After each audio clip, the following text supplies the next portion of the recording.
You boys are young, black, gay, and poor. This world despises you. You get this disease, you die. They feel relieved.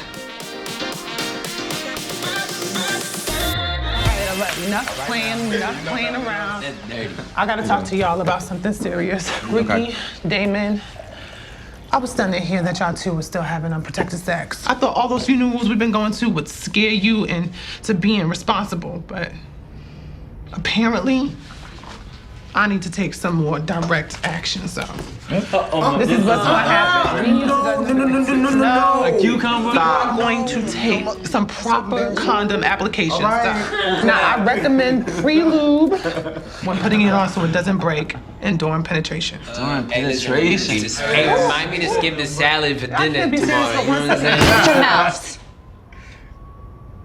You think you're so special, this thing is just gonna skip on over you, but you're not. Tell them.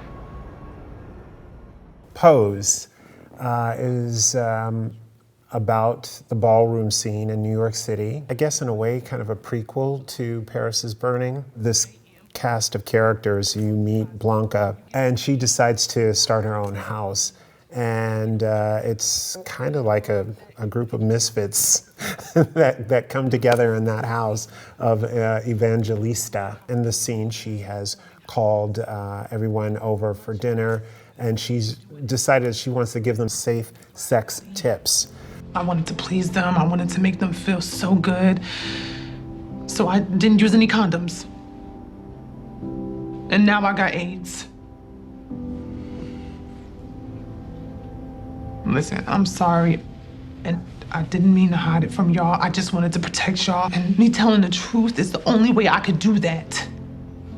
As a community, we're looking back at the very beginning of this, right? Like, we're looking back at the actual kind of the crisis during the 80s into the early 90s and reevaluating it from the perspective of the people who were ignored. And so I think what's really nice about this particular show is that it gives us an opportunity to hear those stories and to make them be the focus and the center of the story, which is really nice. I got a thing to do.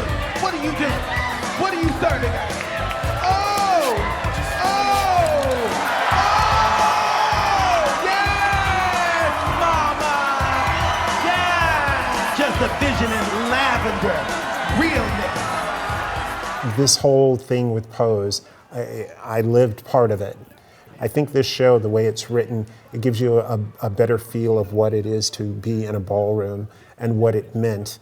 The representation, why it's important to have those things, because as a person of color in the gay scene, you don't have anything. Is part of the reason you're not taking them because you feel like you don't deserve them? No. Part of me feels like maybe I deserve this disease, you know? That sounds crazy, right? No. When you're surrounded by all this death, of course you might feel guilty about surviving, but you can't give in. All right, can you two stop keeping secrets?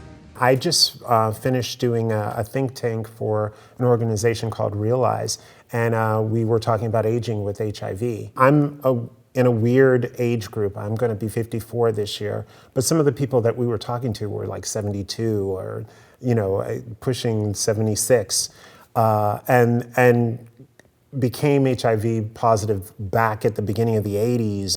We do need those stories. We need the stories of the people who have survived and how did they do it. To your point, there are so many voices within the community who have experienced this and have seen every phase of representation, have seen the different treatments, the language around the treatments, all of that has evolved.